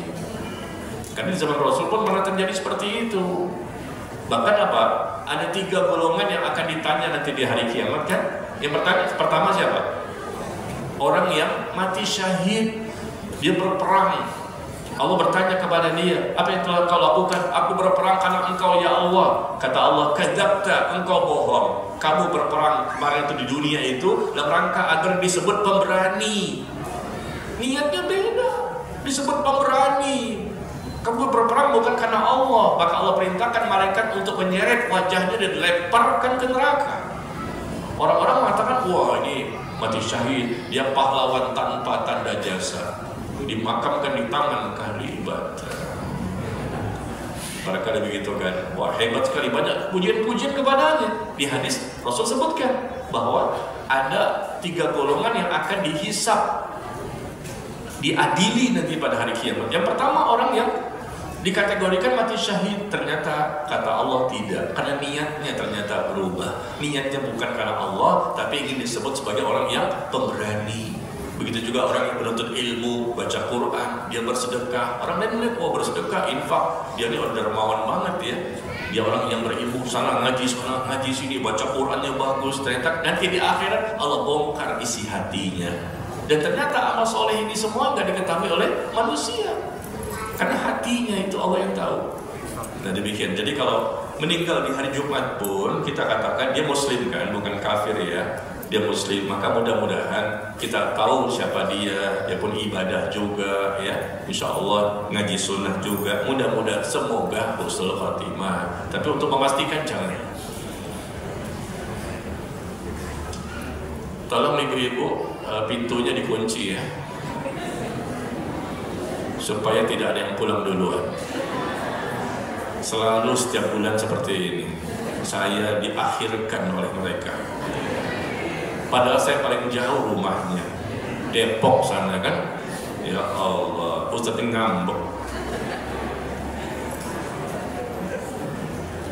Kemudian Pak Ustadz, saya adalah pensiunan bank. Pensiunan bank ya. Apakah uang tersebut boleh saya pakai untuk keperluan sehari-hari? Mohon pencerahannya. Jazakillah khairan. Jazakillah khairan. Langsung makin jenggot saya.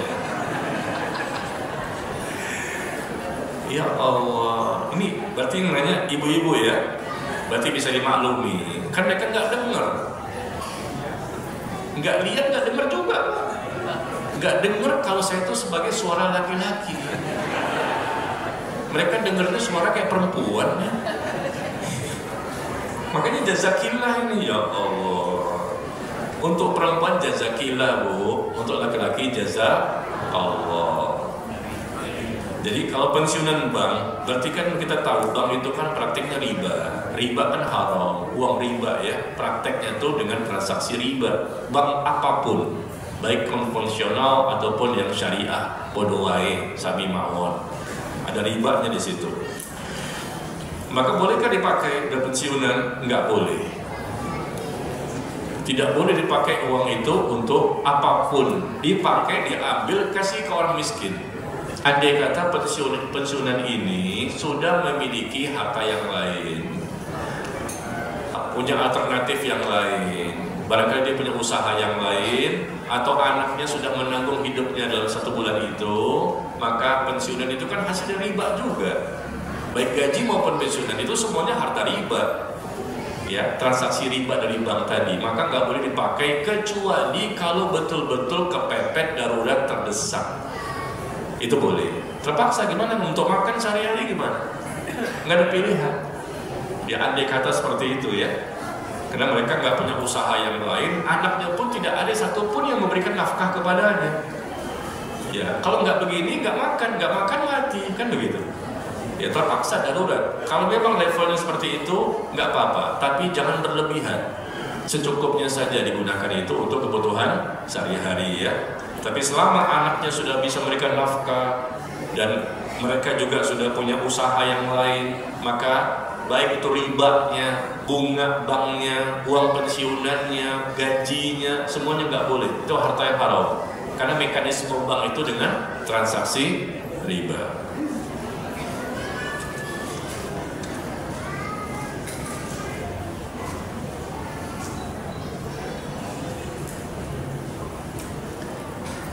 Kemudian di saat kita memiliki rasa takut kepada Allah, dikhawatirkan malah timbul rasa suuzon kepada Allah.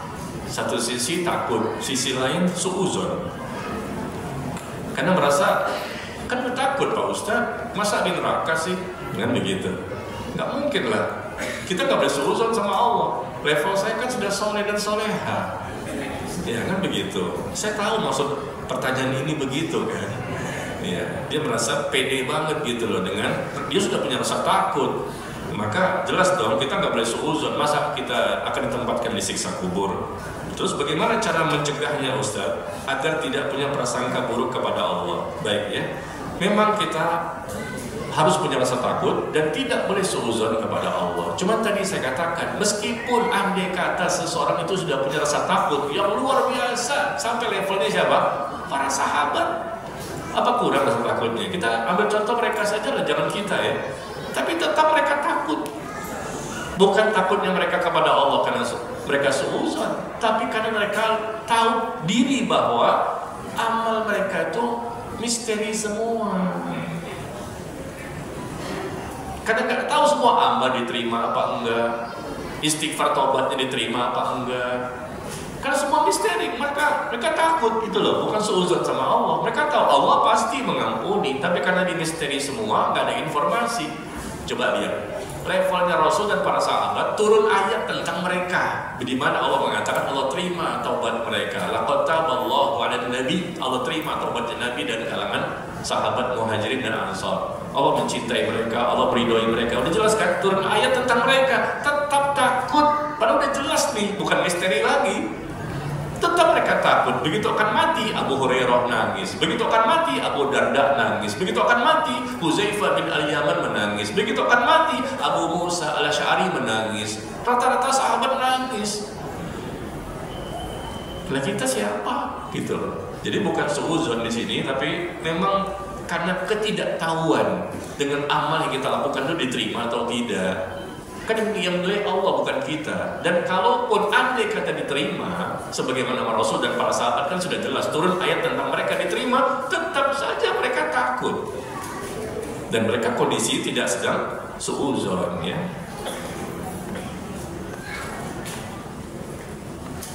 Kemudian, apakah rasa takut itu suatu bentuk kesyirikan kepada Allah? Apakah rasa takut itu suatu bentuk kesyirikan kepada Allah? Misalnya takut punya anak banyak nanti akan jadi beban hidup. Ya, takut punya anak banyak nanti akan jadi beban hidup. Ya, rasa takut kepada Allah tidak boleh ada unsur kesyirikan. Begini ya, saya jelaskan. Syirik kepada Allah itu terbagi 5. Syirkul akbar, perbuatan syirik yang dapat mengeluarkan seseorang dari Islam. Syirik ada syirik besar, ada syirik kecil. Syirik kecil, riya, tatayur, bersumpah atas nama selain Allah. Itu contoh-contoh syirik kecil. Ada syirik besar. Syirik besar ini begitu dilakukan langsung murtad. Begitu dilakukan langsung membatalkan keimanan. Ada 5 contoh syirik kecil, syirik besar. Yang pertama, syirkut doa, mempersekutukan Allah dalam doa. Dia doa sama selain Allah, sudah selesai. Ya, keluar. Bukan lagi seorang muslim, berdoa kepada selain Allah, beribadah pada selain Allah. Itu yang pertama. Yang kedua, syirkun niyah, mempersekutukan Allah dalam masalah niat, tujuan dan keinginan. Tidak ada sedikit pun untuk Allah. Betul-betul untuk selain Allah semuanya. Nah, ini mempersekutukan Allah dalam masalah niat. Niatnya bukan karena Allah dalam segala hal. Maka dia termasuk sudah keluar dari Islam. Yang ketiga syirkut ta'ah. Syirkut ta'ah itu mempersekutukan Allah dalam masalah ketaatan. Ya, ketaatan dia termasuk bentuk kesyirikan. Kenapa? Dia memberikan ketaatan secara total dan mutlak kepada selain Allah. Contohnya apa? Ketika Allah mengatakan ini haram, ada tokoh agama mengatakan halal. Maka dia mengikuti tokoh agama itu, tidak mau mengikuti Allah. Apapun kata tokoh agamanya, sami'na wa ata'na, ikut tokoh agamanya, kiainya, ustadznya, meskipun dia tahu ini bertentangan dengan firman Allah. Dia memberikan ketaatan secara mutlak. Nah, nggak boleh seperti itu. Allah katakan haram, dia mengikuti. Barangkali ada tokoh agama mengatakan halal, atau Allah katakan halal, tokoh agama mengatakan haram. Ketika dia mengikuti tokoh agama ini, ya, secara mutlak ketaatannya diikuti, membabi buta gitu loh, mengikuti apapun kata tokoh agama ini, berarti dia mempersembahkan ibadahnya kepada tokoh agama itu. Karena di zaman Rasul SAW, Rasul pernah mengatakan kepada orang-orang Nasrani, kalian ini menyembah kepada para pendeta-pendeta kalian. Kata mereka, kami nggak menyembah para pendeta kami. Kata Rasulullah, kalian menyembah, beribadah kepada para pendeta kalian. Kalian melakukan kesyirikan. Buktinya, ketika Allah mengatakan haram dan pendeta mengatakan halal, kalian pun ikut mengatakan halal. Ketika Allah mengatakan haram, ya, pendeta mengatakan halal, atau sebaliknya, Allah mengatakan halal, pendeta mengatakan haram, maka kalian pun ikut mengikuti pendeta itu, bukan ikut Allah. Berarti kata Rasulullah, kalian sudah beribadah kepada mereka. Itu namanya syirkut ta'ah, mempersekutukan Allah dalam masalah ketaatan, ya, secara mutlak. Kita nggak boleh seperti itu. Ketaatan betul-betul mutlak, tidak boleh dibantah, tidak boleh ngeyel. Apa kata Allah, apa kata Rasul, sami'na wa ata'na. Ya, itu ketiga. Yang keempat bentuk syirik besar yang dapat mengeluarkan pelakunya dari Islam adalah syirkul khauf. Nah, di sini mempersekutukan Allah dalam masalah rasa takut. Syirik dalam masalah takut. Kenapa? Karena dia takut kepada sesuatu, lalu dia agungkan, dia muliakan, dia tinggikan. Rasa takutnya seperti rasa takutnya kepada Allah. Bahkan lebih besar lagi rasa takutnya kepada selain Allah dibandingkan kepada Allah. Itulah namanya rasa takut yang ada nilai kesyirikan. Kalau kita takut dengan hewan ular misalnya, oh ada ular, ada singa, itu tabiat manusia, itu boleh. Rasa takut dengan sesuatu, misalnya ada petir, ada kilat menyambar-nyambar, ada gempa bumi, kita takut, itu boleh. Karena itu manusiawi, tabiat kita. Tapi kan kita nggak sertai dengan pengagungan kan, memuliakan hewan tersebut. Ya, kita agungkan hewan itu, kita tinggikan hewan itu kan tidak. Kita takut sama hewan biasa saja karena dia hewan. Dan kita takut dengan mudarat yang akan diberikan kepada kita. Nah, seperti itu. Tapi kalau sudah ada sesuatu, misalnya Nyi Roro Kidul, penguasa Laut Selatan. Nah, penguasa Laut Selatan ini dilarangkan sesajen dilarangkan, ya, kasih makanan, kasih buah-buahan, sayang itu mubazir. Atau mungkin ada kepala kerbau yang dipendam di gunung ini sebagai persembahan. Nah, itu rasa takut lalu diiringi dengan persembahan. Nah, itu yang syirik. Rasa takut yang diiringi dengan apa? Meninggikan, memuliakan dan membesarkan sesuatu, itu syirik. Itu namanya syirkul khauf, ya. Tapi kalau sekedar takut dengan sesuatu yang sifatnya tabiat manusia, ada hujan yang lebat sekali, hujannya lebat, nah itu wajar kita takut, ya. Kemudian yang kelima, yang termasuk syirik besar yang dapat mengeluarkan pelakunya dari Islam adalah syirkul mahabbah. Syirkul mahabbah itu syirik dalam masalah cinta.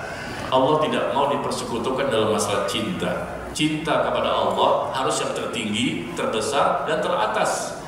Jangan kita mencintai selain Allah yang kita jadikan mereka. Cinta kepada istri, suami, anak, orang tua, dan lain-lain boleh. Tapi jangan jadikan cinta kepada mereka adalah cinta yang tertinggi. Ya, Allah inginkan kita meletakkan cinta yang tertinggi, terbesar, dan teratas yang disertai dengan pengagungan. Ya, kita muliakan Allah, kita tinggikan Allah. Itulah namanya tauhid. Kalau ada orang yang mencintai selain Allah, lalu dia jadikan itu dengan persembahan, dia agungkan, dia tinggikan, dia besarkan karena saking cintanya, nah itu bisa jatuh kepada syirkul mahabbah. Ya. Jadi contoh tadi apa? Takut punya anak banyak termasuk nggak syirik khauf? Takut banyak anak nanti akan jadi beban hidup. Takut nggak ini termasuk apa? Termasuk syirik? Tidak, bukan termasuk syirkul khauf. Syirkul khauf sekali lagi rasa takut yang disertai dengan pengagungan. Kita muliakan, kita tinggikan. Sebagaimana ada kaum muslimin yang memuliakan gunung-gunung tertentu karena ada penunggunya, itu ada jinnya. Nah, kan ada kita sembahkan sesuatu, melarungkan makanan ke lautan misalnya. Nah, ini yang nggak boleh kan. Tapi kalau sekedar takut dengan sesuatu misalnya hewan tadi, ada petir, ada kilat, atau mungkin khawatir kalau punya anak dia khawatirkan nanti menjadi beban hidup. Rasa khawatir seperti ini bisa terjadi, manusiawi, ya. Tapi jangan berlebihan, karena kita tidak tahu rezekinya kan. Rezeki itu pasti datang, pasti ada. Setiap makhluk, setiap manusia masing-masing ada rezekinya yang sudah Allah takdirkan. Ya, jadi jangan takut berlebihan. Tapi kalaupun andai kata takut berlebihan pun tidak kita kategorikan termasuk syirik.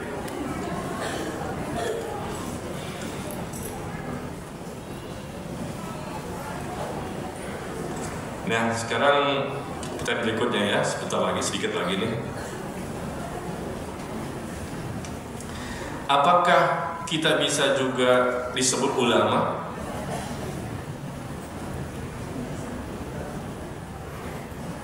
Apakah bisa juga kita ini disebut ulama? Wah, hebat ya.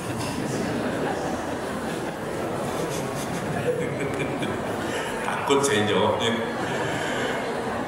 Apakah kita ini juga bisa disebut ulama? Karena kita ini punya rasa takut kepada Allah.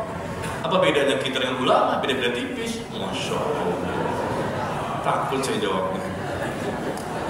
Karena kita juga punya ilmu. Biasa-biasa saja Pak Ustadz. Tulisannya biasa-biasa saja, Masya Allah. Ini yang nanya siapa nih? Mau saya kasih hadiah nih. Bayangkan, ucapan terakhir biasa-biasa saja. Ulama itu bukan manusia biasa, antumnya yang biasa. Antum biasa-biasa saja, ulama bukan biasa-biasa saja. Ulama itu orang yang tinggi imannya, banyak amalnya, dan ilmunya bagaikan samudra lautan. Luas sekali, tingkat iman, ilmu, amalnya di atas rata-rata. Enggak sebagaimana kita orang awam. Mereka banyak sekali ilmunya, banyak sekali amalnya, tinggi sekali imannya, dan mereka juga banyak sekali pengorbanannya, perjuangannya untuk Islam. Dakwahnya berpuluh-puluh tahun, hidupnya untuk Allah, bukan untuk pribadi. Habis waktunya itu untuk dakwah Islam menyebarkan kebenaran. Nah, itu ulama, orang yang paling takut, bukan takut ya, paling takut. Baca tadi saya katakan di surah Fatir ya, bahwa sesungguhnya innama yakhsyallaha min ibadil ulama, sesungguhnya orang yang takut, yang paling takut di antara seluruh hamba-hamba Allah yang ada di muka bumi ini. Siapa yang paling takut? Kata Allah, ulama. Gitu ya. Ya, mereka tuh ibadah saja beda sama seperti kita. Ibadahnya luar biasa, banyak sekali.